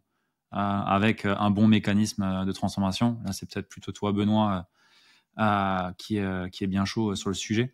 Mais pour moi, c'est vraiment ce qui fait qu'une offre et qu'un business va vraiment décoller. quand j'entends décoller, c'est plus de 20, 30 cas vers les 100. Je ne parle pas de 0 à 1, là, on parle vraiment de 2 à 10, on va dire. Est-ce que tu ou vous êtes du même avis sur le positionnement et le mécanisme de transformation? Ouais, là pour le coup, pour moi, c'est presque du cas par cas. Ouais, c'est sûr qu'il te faut un bon positionnement, mais qu'est-ce qu'on entend par positionnement aussi, tu vois? Si je dirais plus proposition de valeur, ouais, c'est clair. Mais encore une fois, ça dépend du marché. Tu vois, juste avant vous, c'est pour ça que je suis arrivé 2 minutes en retard. J'étais en call avec un mec dans la niche des langues. Clairement, c'est pas du tout rouge sang. Et lui, on n'a pas besoin de créer la méthode de la NASA inspirée de Spielberg pour faire 20 000 euros par mois. Tu vois, enfin, genre, tu as dit juste la promesse, apprends l'anglais en 3 mois et basta. Les gens, ils sont contents. Tu vois. Donc certes, il faut broder ça, mais ouais, je pense ce côté positionnement, ça dépend clairement du marché et d'où est-ce qu'on est, quoi. Sur moi, sur mon marché B2C où on aide des particuliers à se reconvertir, tu peux pas juste dire gagne de l'argent avec ton téléphone et deviens closer et gagne 3 000 euros par mois depuis Bali, ça marche pas, quoi. Genre, enfin, c'est juste pas possible. Alors que tu vois, dans l'éducation canine, éduque ton chien 21 jours, ça marche très bien et basta, quoi. Je suis plutôt aligné aussi avec Benoît. Alors nous, je te rassure, le discours devient closer à 3 heures par jour. Il marche de moins en moins. Il marche de moins en moins. Et c'est J'espère. là où c'est intéressant parce qu'ils ont tous pris le parti pris maintenant de closing, c'est un vrai métier. Tu sais, c'est devenu un message marketing. Bon, soit tant mieux, ça nous permet d'avoir moins bons closers sur le marché qui ont rien à faire là. Je pense qu'il y a un point dans le positionnement et ça rejoint sur la partie trust, ta présence sur les réseaux sociaux et en gros ton personal brand ou peut-être à offre similaire ou si tu as du mal à faire la différence avec un mécanisme qui va te tirer du lot, bah en gros l'énergie et donc ce que toi t'apportes d'un point de vue euh, entrepreneur, ça va en fait permettre justement de faire la différence et de contribuer à ça. Si tu as un mécanisme peut-être qui te différencie pas ou une offre ou quoi qu'est-ce sur le marché, en gros, nous, on a plein de personnes qui, sur une offre similaire, bon, après, c'est du closing, donc si tu veux, ça devient meilleur en vente. Donc, qu'est-ce qui fait qu'on va venir chez nous plutôt que d'autres personnes? Bah, c'est le discours que j'ai, ça va être l'énergie, ça va être la posture. Il y en a qui ne m'aiment pas du tout parce que, bah, moi, je suis à l'opposé du discours trop émotionnel dans le closing. Et du coup, donc, il y en a d'autres qui, justement, n'aiment pas, en fait, venir chez nous parce qu'on n'est pas assez émotionnel pour eux, tu vois. Bah, en soi, là, pour moi, c'est que t'as fait correctement le job. T'as ton positionnement, mais qui est incarné par toi qui permet en fait justement de devenir un vrai levier marketing. Donc je pense que dans le positionnement, ouais, comme disait Benoît, je pense qu'il y a plein de choses à mettre dedans et ça va dépendre de ton marché, ton contexte à toi. Ouais. Benoît, sur le business du copy, vous aviez une partie personal brand dessus ou vous êtes full ads 90% ads. Et de ce que je constate, c'est en B2B, ça c'est plus dur typiquement, tu vois, tu peux pas balancer une ads, avoir un cycle de vente à 5 jours sur une offre à 10K, tu vois, enfin, j'en connais pas en tout cas. Sur du B2C, ouais, c'est encore largement faisable dans toutes les niches possibles. Euh, mais ouais, c'est juste des façons de vendre qui sont différentes, etc. Non, nous on a très peu d'organique et de ce que je constate chez les gens chez qui je me forme aux US ou chez nos clients en France, il y a eu une période là pendant la sortie de l'IA où c'était la mode, faut faire une personal brand sinon on va tous disparaître, etc. Non, aujourd'hui, je connais des mecs qui font 2 millions par mois et ils ont même pas Instagram et personne les connaît. Si tu auras des mecs, pour faire le point avec Julien, genre type Cole Gordon, le mec qui fait des vidéos YouTube d'1 heure où il explique comment il fait 30 millions à l'année, il fait 3 000 vues, tu vois. Et Ouais. le mec, il a pas de personal brand. Enfin, genre, tu vas dans un mastermind en France, tu dis Cole Gordon, t'as personne qui le connaît, alors que c'est genre un mec parmi les meilleurs aux US. Et pourtant, bah, il fait de l'argent parce qu'il a des bons process d'acquisition ads à froid, etc., quoi. Ouais, ce que tu veux dire par là, c'est que c'est pas une nécessité. Non, clairement pas, non. Et franchement, c'est ce que je dis à tout le monde à partir du moment. En fait, ouais, si t'as pas d'argent, tu dois faire de l'organique parce que bah, tu peux pas dépenser en ads. Et je suis pas team, tu commences avec 5 euros par jour. Enfin, du moins, je sais pas faire ça, donc je pourrais pas le recommander. Mais c'est soit tu as de l'argent et donc tu commences avec de l'ads parce que c'est ce que tu contrôles. Et c'est le fameux truc de Russell, tu vois, le trafic que tu contrôles pas ou tu possèdes. Fais quelque chose que tu contrôles. Les réseaux sociaux, tu contrôles pas. Tu vois, moi, je fais une vidéo, je sais pas si je vais avoir des calls, alors que si je mets 500 euros en ads, je sais que je vais avoir des calls. Donc, euh, donc ouais, si t'as pas d'argent, fais de l'argent pour faire des ads et ça peut passer par l'organique. Mais clairement, enfin même sur les plus gros que je vois, il y en a très peu qui ont une brand. Et par contre, l'inverse est vrai. Genre ceux qui ont des grosses brands, ils sont très mauvais en ads et ils arrivent pas à le faire et ils sont pas rentables parce que c'est deux métiers complètement différents, quoi. Autant marketing que sales. Closer pour un Yomi Denzel, enfin t'as pas besoin d'être closer pour vendre ses formations e-commerce ou je sais pas quoi. Alors que closer pour le pimpin qui a 0 abonné, là c'est plus dur. Ouais, Bien c'est sûr. clair. Et sur le sales, tu vois, on entend quand même, surtout sur les business où le marketing est compliqué ou que l'acquisition elle est peut-être un peu trop froide. Mais vous êtes qui? C'est quoi vos résultats passés? Vous venez d'où? Et du coup, dans ce sens-là, pour moi, ta présence sur les réseaux, elle est utile parce que tu permets de répondre à en fait la confiance envers l'infopreneur, ta confiance envers toi, et donc ton personal brand ou en tout cas ta présence sur les réseaux permet de pallier à ça. Benoît, il a peut-être pas de personal brand, peut-être pour Benoît Michaud sur son business, mais pour autant, quand tu vas sur YouTube et que tu cherches sur les copywriters, il y a quand même plusieurs vidéos, tu vois, donc c'est quand même quali, il y a de la valeur, et c'est pas son personal brand, mais par contre, c'est sa présence sur les réseaux qui permet en fait de contribuer à ça. Parce que, Ouais, des éléments de réassurance ouais, C'est derrière. une voilà, vitrine juste en fait, c'est ça. Genre, justement, quand on était chez Sam, je me souviens, il y avait un mec, il avait 1 million d'abonnés, qu'il avait construit dans le temps et depuis longtemps, il faisait plus de vidéos. Il disait juste, c'est juste une vitrine aujourd'hui et c'est juste histoire d'être présent. Donc sur ça, je te rejoins totalement. Tu vas avoir mais est-ce que tu es obligé de faire des stories tous les jours et des posts tous les jours? Absolument pas. Tu fais une vitrine une fois et les gens ils voient que tu existes et voilà, quoi. alors c'est pas pour être présent, mais c'est pour permettre de répondre à des objections ou à un manque de trust que ton marketing n'aurait pas pallié. Bah, c'est le marketing c'est du marketing au final. C'est le tunnel. Russell, il appelle ça le tunnel invisible, je crois, ou un En truc comme fait, ça, non? l'organique, faut pas le voir comme de l'acquisition. En fait, les gens, ils pensent que c'est un outil d'acquisition alors que c'est un outil de conversion pour moi, tu vois. Donc, tu fais ton ads et de toute façon, un cycle de vente, c'est jamais je clique sur l'ads, je regarde la VSL, je book, j'achète. C'est entre les deux, le mec, il va checker ton Insta, ton Google, ton Trustpilot, ton machin, ton YouTube, etc. Mais c'est pas YouTube qui le convertit. YouTube, ça finit d'enfoncer le clou qui a déjà été bien pré-mâché par les ads et la VSL ou ton mécanisme de conversion. Mais justement, hier, j'avais un call avec un gars de chez Ravi Abouvala, je pense que vous voyez qui c'est. Bon, le gars, il me disait, il book, je sais plus, au minimum 4 à 5 calls jour sur YouTube et ils réduisent drastiquement les ads parce que bah, ils convertissent beaucoup moins et ils voient que le YouTube, c'est ce qui leur ramène le plus de calls. Alors après, est-ce que c'est vrai ce qu'il m'a raconté ou pas, j'en sais rien. Mais je me suis dit, tiens, c'est bizarre. Et En du fait, coup, juste pour te répondre, en fait, le mec, il a dépensé combien de millions en ads avant de faire de l'organique, tu vois. C'est comme Sam Ovens, où nous, quand on l'a rejoint, il avait déjà stoppé les ads, mais combien il dépensait par année en ads? Genre, c'était de l'ordre de dizaines de millions, tu vois. Donc, évidemment, tu peux faire des dizaines de millions en ads, faire des feats avec Tai Lopez, etc., avoir une liste email d'1 million de personnes. Du jour au lendemain, tu coupes toutes tes ads, tu lances une chaîne YouTube, tu balances un email dessus et deux, trois stories. T'as des abonnés et tu dis putain, mais je book 20 calls par jour. Ouais, enfin, en même temps, ça fait 10 ans que tu éduques le marché avec tes ads, tu vois. ouais, ouais. Donc, et de ce que j'entends quand je vais dans les masterminds aux US, les gens qui font beaucoup d'organique aux US, souvent, c'est notamment genre le CMO de Tony Robbins, il disait c'est juste pour avoir des leads moins chers en ads, tu vois, sur un mec aussi gros, tu vois. Donc, je trouve ça intéressant de se dire, il fait de l'organique juste pour avoir des leads moins chers quand il fait de l'acquisition payante. Chez Tony? Ouais, et chez tout le monde, hein. Oui, oui, oui, oui. Mais C'est Ravi, tu intéressant. vois, c'est pareil, il a tartiné le marché comme un porc, donc évidemment, maintenant, il a une trust et c'est parti, quoi. Ouais, ouais. Et pour autant, il lance une chaîne secondaire, il a 3000 abonnés en 6 mois, tu vois. C'est rien. Enfin, Ouais. donc en fait, tu te demandes l'autorité, elle est où, tu vois. Enfin, c'est un peu mou. Ouais, faut toujours regarder le contexte, tu vois, parce que si on prend en effet le discours qui est donné et puis l'utiliser sur un peu l'overnight success et faire fantasmer d'autres personnes sur tu peux y arriver, alors que regardez, moi j'ai qu'une communauté, j'ai jamais fait de pub. Le mec il a fait peut-être 3 ans pour l'avoir sa communauté. Ça ils vont pas le dire, tu vois. Et donc du coup là où je suis aligné, c'est que comprendre le contexte va permettre vraiment de te dire, bah est-ce qu'en effet là j'ai envie de bombarder sur de l'organique et continuer là-dedans parce que c'est pertinent, ou au contraire de se dire bah non en fait là j'ai plus de temps à faire du biz avec de l'organique donc je vais me mettre sur les ads, ou est-ce que je vais couper? Encore une fois, c'est une question de contexte.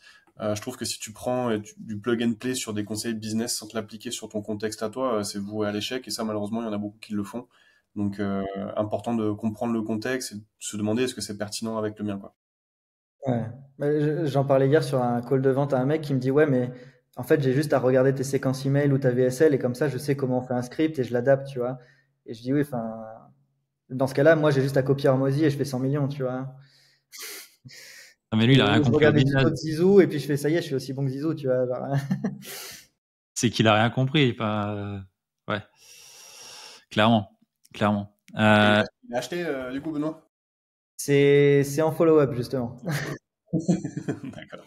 Euh, Avant, Benoît, tu as dit je recommande pas 5 euros par jour en ads. C'est quoi le budget que tu recommandes à minima pour quelqu'un qui veut se lancer en ads? Franchement, ça dépend vraiment. Genre, si tu as zéro organique et Rien du tout. donc là, c'est dans le cas où tu as zéro organique, mais vraiment dans le minimum entre 50 et 100 euros par jour, et c'est pas pour 3 jours, tu vois. Faut être capable d'aligner un minimum. Enfin, encore une fois, tu vois, c'est ça pour le coup, j'ai toujours pensé, mais on parle d'entreprise. En fait, c'est pas parce qu'on a des business en ligne derrière notre ordinateur que c'est pas une vraie entreprise. Et donc, certes, on n'a pas d'employés, on n'a pas de bureau physique pour la plupart, on n'a pas fait un emprunt pour acheter des locaux, des machines. Mais si t'es pas capable d'aligner 5000 euros en pub, bah, c'est juste pas le bon véhicule pour toi et bah, va te casser les dents, va chercher les gens à la main sur tes 3 likes Insta, etc. pour avoir de la trésor. Mais ouais, entre 50 et 100 euros par jour minimum pour commencer, ce qui va te permettre d'avoir de la data, d'itérer, de pousser ce qui est dans le vert, de couper ce qui est dans le rouge, etc. Entre 3 et 5 000 euros juste de budget à cramer, même si bien évidemment l'idée c'est d'être déjà rentable là-dessus. Ouais, c'est ce que moi j'ai 40 euros en tête pour une campagne minimum. En dessous, t'as rien J'en en fait. parlais à un client, genre nous aujourd'hui on lance un testing, on lance jamais en dessous de 300 euros par jour un nouveau tunnel, tu vois, ou un truc. Enfin, et c'est à quelle vitesse tu veux de la data, tu vois. Là, je parle d'un mec qui dépensait 100 euros par jour depuis plusieurs mois. Je lui ai dit en fait, tu as mis 3 mois pour apprendre un truc que tu aurais pu apprendre en 15 jours, tu vois. Et c'est ça les challenges, en fait, c'est que tu compresses le temps, donc forcément tu compresses l'intensité, mais tu as plus de retours plus vite, tu itères plus vite, et le temps c'est de l'argent. Et donc si en 3 mois tu apprends un truc que tu apprends en 15 jours, tu as perdu 2 mois et demi, si tu fais, je sais pas, 30 000 euros par mois, bah, fais le calcul de combien tu as perdu, tu vois. Et ça c'est vrai à notre échelle, parce que justement le mec chez qui on se forme en ce moment, c'est ce qu'il nous a dit, il a dit les gars, vous êtes trop lents, vous dépensez pas assez, etc. Alors qu'on a déjà des énormes budgets. Et il a dit, en fait, vous devez compresser le temps pour apprendre plus vite. Et tout le temps où tu n'apprends pas, c'est du temps de perdu, en fait. Hmm. Ouais, c'est vrai, ça, c'est intéressant. Mais c'est dur hein, pour surtout des entrepreneurs qui vont se lancer de se dire je vais cramer du budget pour apprendre, alors que c'est quand même le point clé. Mais c'est vrai que c'est compliqué de se dire je vais, tu sais genre tu vas voir l'entrepreneur qui va se dire ouais, ok, j'ai jeté de l'argent par les fenêtres. Bah, comment dire, la valeur que ça a d'apprendre qu'en fait là t'es en train d'aller dans le mur, bah franchement c'est super précieux. Et juste de se dire bah ouais je dépense de l'argent mais je fais pas de ROI, bah tu fais peut-être pas de ROI maintenant, mais en fait tu t'évites de dépenser des actions et des efforts euh, qui n'auraient pas lieu d'être. Nous sur la partie sales, j'aime bien du coup parler de go-to-market, surtout sur du B2B où ça marche très bien et c'est super excitant d'ailleurs comme exercice de prendre des business qui veulent lancer une nouvelle verticale ou qui ont du mal à se développer et du coup tu mets deux trois sales bah, justement en mode entre guillemets percée de marché. Du coup, tu vas récupérer de la data où le mec il était déjà limite prêt à dépenser 10K dans un dev pour faire son SaaS. En fait, il a pas sondé le terrain. Tu lui envoies deux mecs qui vont bah, tabasser pendant une semaine. Tu récupères de la data. Tu es en train de te dire, bah, j'ai aucune raison de mettre 10K dans ce truc-là, on va droit dans le mur. Bah, ça, c'est précieux, tu vois. Et il y en a d'avoir juste cette mentalité-là, pour moi, ça te fait gagner énormément de temps. Peut-être que ça te fait perdre de l'argent sur du court terme pour justement ce test-là, mais sur le moyen terme, et même d'ailleurs juste une fois que tu as compris ton feedback, bah, c'est super précieux. Et encore une fois, pour moi, c'est la mentalité de l'entrepreneur, c'est j'ai pas peur de perdre pour gagner en fait sur du long terme. Peu importe ce que je vais lancer, développer, perdre comme cash, faut vraiment avoir cette vision long terme. Mm. Hmm. Et Ouais. si t'as pas le cash, pour le coup, nous, c'est pas des gens qu'on aide, mais bah, c'est ce que je dis, pour le coup, on n'a rien sans rien. Donc, juste, tu prends ta bite et ton couteau et tu vas setter tout le monde, tu vas prospecter, enfin, tu fais ce que tu veux, tu vas dans des BNI ou j'en sais rien, ça dépend du type de business, mais à un moment donné, faut commencer quelque part. Et si t'as pas l'argent, t'as le temps et t'as les efforts. Et si t'as pas l'argent, ni le temps, ni les efforts, bah, tu fais juste pas ça, quoi. Qu'est-ce qui a empêché ton client de comprendre en gros en 3 mois ce qu'il aurait pu comprendre en 15 jours? Qu'est-ce qu'il a pas regardé ou qu'est-ce qui manquait? C'est juste du mindset, il avait peur de dépenser plus. Et ça, c'est un truc qui revient tout le temps, tu vois, même chez beaucoup de nos clients. Là, on a un de nos clients qui vient de passer enfin les 1K day en ad spend. Et genre, je l'ai vu en physique, etc. Je lui ai expliqué comment ça marche et ils ont le cerveau vraiment très bien cadré. Et pourtant, ils avaient quand même ultra peur, tu vois, parce que c'est nouveau, parce que tu vois l'argent qui sort, mais pas forcément qui rentre, parce que bah, tu as des cycles de vente. Donc, c'est purement du gestion de stress et émotion, quoi. Et c'est vrai à 100 euros par jour comme à 1000 euros par jour. Ouais. Et je rejoins complètement ce que vous dites. Et justement, quand on débute, pour moi, enfin, peut-être que là-dessus, vous n'êtes pas du même avis, mais pour moi, admettons, nous, on aide des coachs et des thérapeutes, tu vois, donc pas forcément des personnes vouées à vouloir scaler, mais voilà, ils veulent faire leur métier sans pour autant scaler. Mais pour moi, tant qu'on n'a pas le positionnement, qu'on n'a pas la bonne offre, qu'on n'a pas validé un minima que l'offre est bonne et on la vend déjà en organique, en tout cas pour nos clients, ça sert même à rien de parler tunnel et ainsi de suite. Déjà, de une, ils comprennent même pas ce que c'est. Mais c'est pas leur métier en même temps. Donc, et ils veulent pas devenir CEO d'une boîte qui fait 20K ou 30K ou 50K, même si ils ont peut-être dans la tête de le faire, mais en tout cas, il y a quand même plein de choses qui manquent avant de se projeter là-dedans. Et c'est là pour moi que tu fais tes premières armes, effectivement, que tu montes en compétence en copie aussi. Parce que quand tu fais un tunnel et que t'as 0 en copie, c'est quand même chaud. Enfin, faut quand même avoir un peu la logique et être un peu câblé raisonnement marketing et comment on amène la montée vers le clic, tu vois. Et surtout, ça fait du cash et de la trésor pour ensuite l'investir derrière. En tout cas, moi, c'est comme ça que j'ai fait. Je me suis bougé le cul, je suis allé chercher 20K, j'ai tout investi derrière après. Mais ouais. Et en tout cas, c'est ce que je recommanderais. Et là où je rejoins Julien et ce que tu viens de dire, c'est des gens qui veulent pas faire 20 000 ou quoi. Pour le coup, je connais très peu de personnes qui veulent pas faire 20 000, tu vois. C'est juste comme, Oui. voilà, ils l'acceptent pas, ils ont peur. Et nous, on le voit sur nos B2C. Enfin, il y a quelques mois, j'avais donné notre programme à un de mes meilleurs potes d'enfance. Et il me dit, ouais, au début, j'aimerais bien faire un complément de 500 euros par mois. Je fais, mais ferme ta gueule, t'as envie de faire 3 5 000 euros comme tout le monde.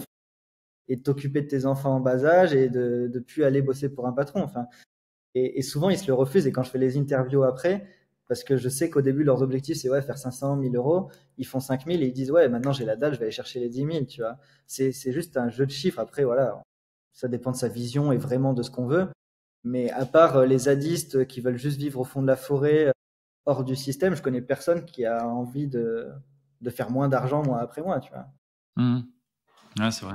On est dans un monde capitaliste. Aujourd'hui, ça t'apporte du confort, même si t'es pas matérialiste ou quoi. Bah, à un moment donné, le reward, il passe par l'argent, que ce soit pour toi, pour tes proches, pour ton impact. Tu vois, les gens qui veulent de l'impact mais qui n'ont pas d'argent et qui font rien, ils ont quel impact, tu vois? Après, ça, Ouais. c'est personnel, mais en tout cas, je suis assez convaincu de ça. Je suis aligné avec ça. Et Pour les coachs, du coup, Ludo, tu dois aussi beaucoup le voir, mais il y a cette problématique en lien avec la vente et avec l'argent, mais c'est juste des problématiques internes. Ils se réfugient derrière beaucoup en mode non, non, mais moi je veux aider mes clients, tu sais, genre des trucs vraiment classiques. Bah, on en revient encore au chiffre d'affaires que tu as envie de faire. C'est juste que tu n'as pas le bon process. Ça lui paraît tellement loin de ce qu'il pourrait avoir que c'est plus facile de se dire non, non, c'est pas pour moi que de se l'autoriser, quoi. ouais. Mais en général, à partir du moment où ça commence à signer des premiers clients, tout de suite ça se débloque. Hein. En fait, ta vision, elle évolue sur le journey. Moi, je me suis jamais dit que je ferais ce que je ferais aujourd'hui.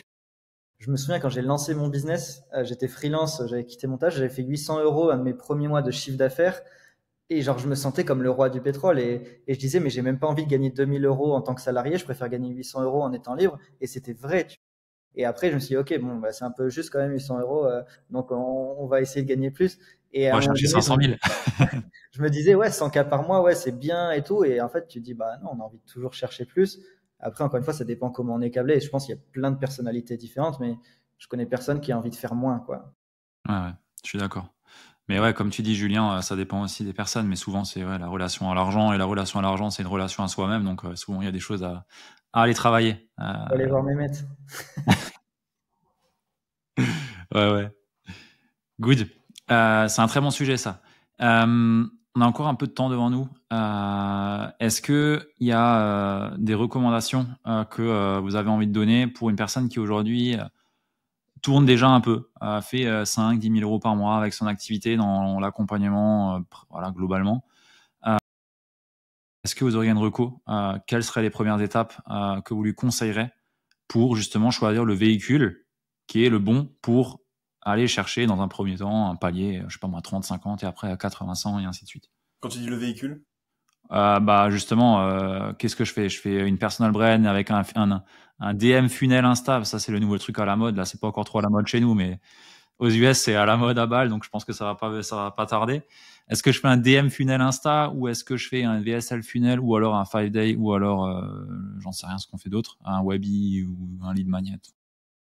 Vous avez compris quoi? Qu'est-ce que je me pose comme question? Je pense que c'est plutôt ça qu'il faut se demander. Déjà, avant de faire du nouveau, est-ce que tu peux pas faire plus et mieux ce que tu fais déjà, tu vois? Moi, c'est ce que je regarde tout le temps. Tu as des gens dans l'exemple que tu cites, tu vois, qui font 5-10K, mettons, ils font 100K à l'année, ils font 8000 euros par mois. Est-ce que avec ce que tu as déjà dans tes assets et tes actifs, tu peux pas déjà faire plus, tu vois? Et les trois quarts du temps, en vrai, si, genre faire du nouveau, ça doit être justifié, en fait. Et donc, moi, je suis partisan des VSL et c'est ce qu'on fait pour nos clients. Mais là, il y a un gars que j'ai signé, il n'a pas du tout de VSL et on va pas en mettre en place tout de suite maintenant parce qu'il y a déjà justement des citrons à les presser juste sur ce qu'il a en place. Donc, je crois que c'est Hormozy qui dit ça, c'est genre plus, mieux, nouveau ou mieux, plus, nouveau, peu importe. Ah, c'est Mais toujours d'humour chez lui. et ouais, mais en vrai, c'est ça, tu vois. Si t'as pas atteint le cap de ton système actuel, bah, continue de le pousser. Ou alors, si tu veux du nouveau, faut que ce soit justifié, tu vois. Euh, Parce qu'en fait, quand tu commences à nouveau, tu recommences à zéro. Donc, c'est un peu comme si tu faisais 0 par mois. Il faut que tu arrives à créer ton exponentiel qui va prendre des semaines, des mois. Il faut vraiment, faut voir le coût d'opportunité aussi là-dessus, de se dire, j'arrête, je sais pas moi, mon DM Ads qui me fait 8K par mois pour faire de la VSL. Bah ouais, c'est une très bonne idée. Est-ce que juste c'est le bon timing, tu vois? Et est-ce que tu peux pas déjà faire plus avec ça, quoi? En tout cas, ce serait mon point de vue. Ouais, je vais compléter ce que dit Benoît parce que là, je vais parler d'un point de vue sales, mais quel enfer, en fait, les itérations et les changements comme ça pour, en tout cas, une équipe sales et même pour un closer, juste ou un setter, c'est un enfer. Euh, Moi, je pense qu'il n'y a pas besoin d'avoir, entre guillemets, un sales avec soi si on n'arrive pas déjà à faire, on va dire, les 20K, mais vraiment pour être gentil. Genre, pour moi, si vous faites pas 30K, c'est pas forcément pertinent. Il y a Mathis Clouet, si je dis pas de conneries, c'est Mathis Clouet qui est très bon et qui, lui, avait besoin d'aucun sales sur un développement de son business. Je crois qu'il est jusqu'à 40K tout seul parce que bah, c'est bien structuré, parce qu'il a apporté de la valeur sur tout le long du funnel. Et peut-être que c'est le point que je pourrais conseiller, c'est de continuer à porter de la valeur, le go giver, genre give first, et tu vas recevoir en retour. Je pense que c'est vraiment le truc qui va enfin qui va permettre en fait de maximiser ses coûts et d'acquisition, de conversion, puisque bah, en fait ton job c'est simplement de tirer entre guillemets ton épingle du jeu sur un marché qui peut être compliqué. Le meilleur moyen en fait de donner envie aux gens de venir vers toi, c'est de leur donner de la valeur. Ça bougera jamais. Tu prends Gary Vee qui le matraque à longueur de journée. Je crois que c'est Jab Jab Hook. Ouais, c'est un bouquin qu'il a fait aussi. Ouais. Bah, en gros, c'est toujours j'apporte de la valeur. Et encore une fois, je vois pas quel est l'intérêt de vouloir faire du nouveau si ton truc marche mieux. C'est qu'est-ce que je peux faire pour accélérer un petit peu plus avec ce que j'ai déjà. Et des fois, c'est pas grand-chose.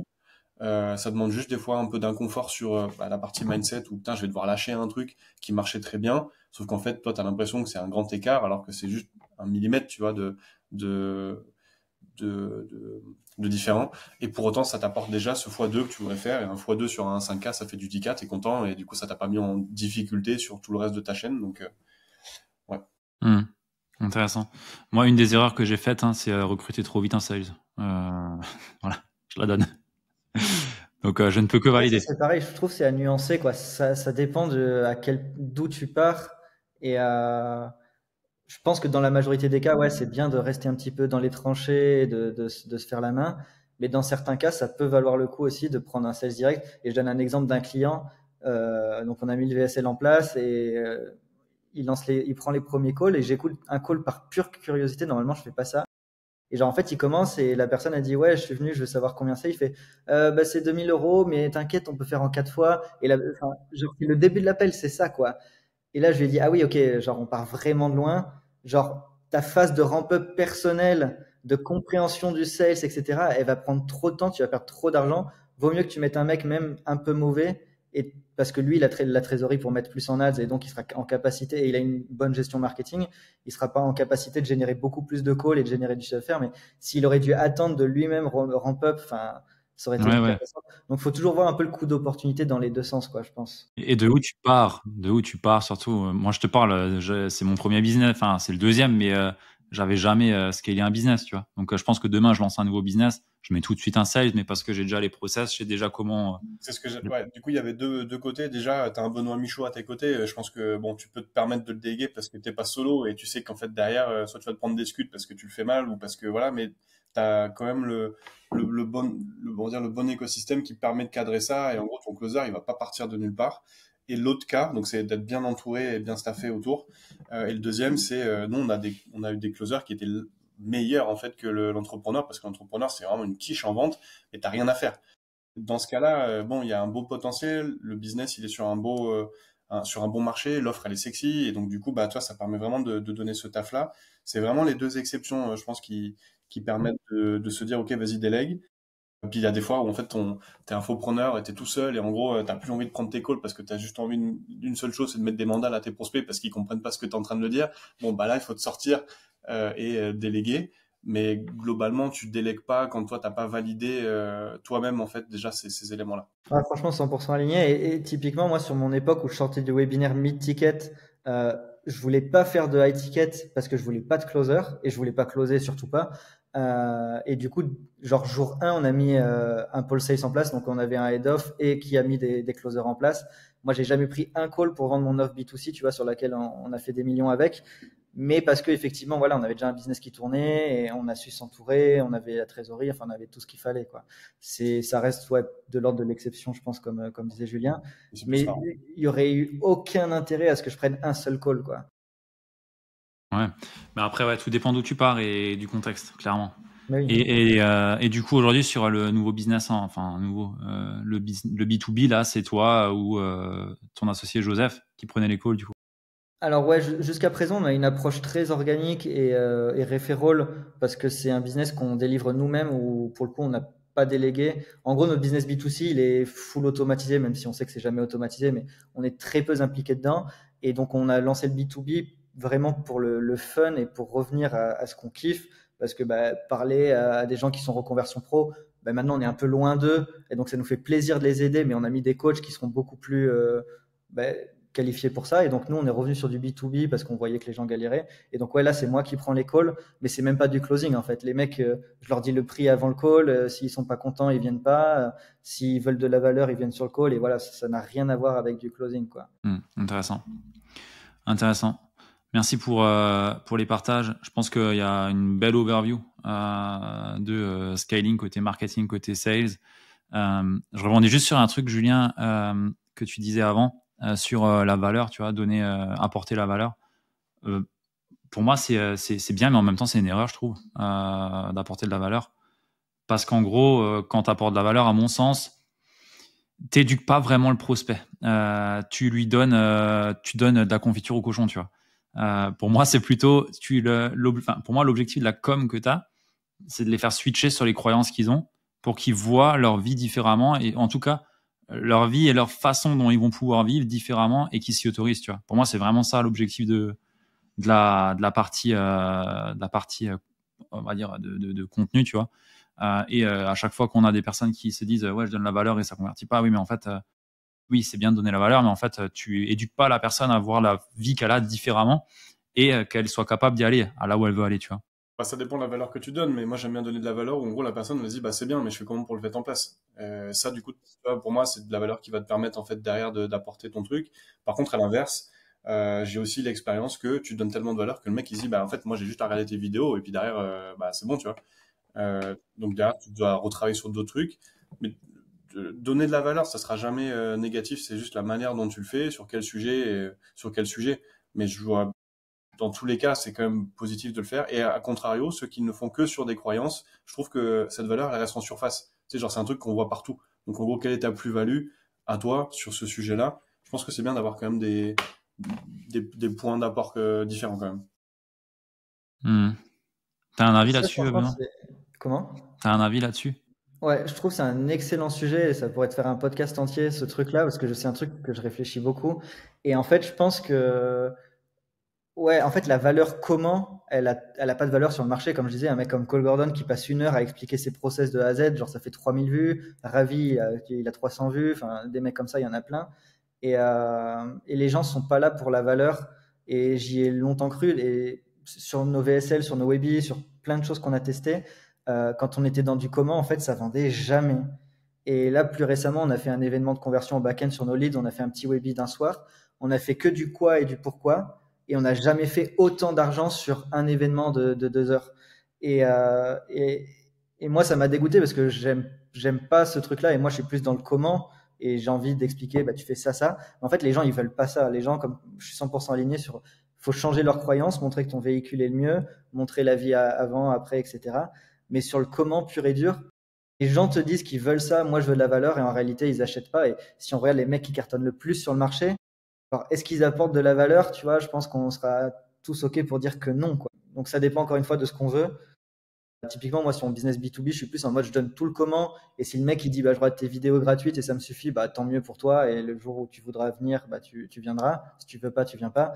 Mais parce que je suis en posture de pouvoir refuser des clients et je m'en fous. À l'inverse, les mecs qui raflent le marché et qui prennent tout le monde, ils apportent aucun comment. Ils disent juste du quoi ou pourquoi. Et tu as des mecs qui font des challenges de 5 jours pour vendre un véhicule spécifique. Et ce véhicule, ils en parlent sur 5 jours, ils vont en parler 1 heure, quoi. Genre, c'est. Ah, tout dépend du niveau de confiance. Toi, tu prends un Jean et Jody sur leur Liberty Webby, un mec qui part de loin, il voit 5 jours comme ça, il se fait matraquer la tronche. Du coup, il y a de la valeur, il y a quand même du comment. Il y a, encore une fois, je pense que ça dépend sur quelle cible, niveau de conscience que tu tapes. Oui, oui, oui, clairement. Et quel est le degré de comment que tu donnes? Toi, tu prenais l'exemple de Ravi. Bon, peut-être que du coup, là, c'est justement le trop. Euh, Ah, ça, lui, il donne un balle. Ouais. Ouais, ça dépend à quel point ça vient te desservir. Et encore une fois, ça dépend de ton écosystème. Si tu mises tout sur un seul cheval, bon, bah ouais, tu te mets en danger. Mais bon, sur le fait d'apporter de la valeur, moi, je serais plutôt partisan de c'est bien quand même d'apporter de la valeur pour apporter de la trust. Mais Oui, oui, entièrement d'accord. ça peut faire un autre podcast. Mais En fait, tu as raison, ça dépend encore une fois du contexte et c'est pour ça que je suis un très mauvais invité pour les podcasts parce qu'il y a rien de binaire. En fait, tout est à nuancer tout le temps et tout ce qu'on a dit, on peut certainement dire l'opposé dans un autre podcast parce qu'on a abordé le sujet différemment. Mais sur la valeur, ouais, en gros, sur un marché très aware, je pense que ça vaut le coup d'apporter beaucoup de valeur parce que la personne est capable de juger que c'est de la valeur et de comprendre ce qu'il y a derrière. Sur un marché beaucoup plus unaware, ça sert pas à grand chose. Et c'est pareil, c'est des trucs débiles qu'on traque dans tous nos emails, dans toutes nos vidéos YouTube sur le B2C. Les vidéos que je fais de 2 heures où je partage de A à Z mes process de prospection, machin et tout, ça fait 0 call, tu vois. Alors qu'une vidéo à la con, où c'est juste du quoi et du pourquoi, ça fait des 5 chiffres par mois sur une vidéo tous les mois depuis des années, quoi. C'est bien d'aborder le sujet parce que c'est, je trouve, un peu le truc commun que tout le monde te dit apporte de la valeur, apporte de la valeur. Et du coup, les gens qui écoutent ça, ils disent ah oui, mais il faut que je donne à fond. Ouais, mais en fait, non, peut-être pas, juste il y a pas que ça. nuance. Et surtout, c'est le shift. Je t'amène du comment, mais aussi, c'est comment tu dois penser pour arriver à là où tu veux aller. Sinon, tu serais déjà là où tu veux aller. Donc, Mais ouais. je trouve qu'on a le titre du podcast, hein, c'est ça dépend du contexte. Justement, si je te mets ça comme titre, je suis pas sûr que ça va reach. Good. Merci beaucoup, messieurs. On arrive à la fin. Est-ce que vous avez une ressource intemporelle que vous aimeriez partager? Ça peut être un livre, un film, une formation, ce que vous voulez, un podcast, quelque chose sur lequel vous revenez souvent. Ça peut être annuel, hein, mais C'est The Game de Neil Strauss pour la vente et la compréhension des dynamiques relationnelles. c'est dans la séduction, ça, non? Là-bas, c'est de la séduction, ouais. Et Ouais. du coup, tu as tout un tas de PNL, de postures, de mindset, de dynamique d'échange. Moi, j'en reviens quasiment tout le temps. Puis forcément, pour aider les gens à vendre, je leur prends que des exemples de séduction sur des parallèles. Donc ouais, je te donnerai cette ressource, elle revient à chaque fois. Ok, trop bien. Merci. C'est pareil, je vais être très mauvais là-dessus parce que c'est moi-même un exercice que je fais pas, genre d'aller reconsulter toujours la même ressource ou quoi. Mais par contre, les livres qui ont eu vraiment un gros impact sur ma façon de penser et de voir le marketing, c'est les 3 livres de Russell, .com, Expert et Traffic Secrets. Tu t'en as pour 100 $ avec les shipping et franchement, bah là pour le coup en termes de valeur, je trouve que ça apporte plus que beaucoup de coaching à 5000 ou 10 000 balles, si pas plus. Donc faut parler anglais pour le coup, je pense pas qu'il y ait de traduction. Qui Mais les ont fait en français? ok, ok, bah dans ce cas parfait, il n'y a plus d'excuses.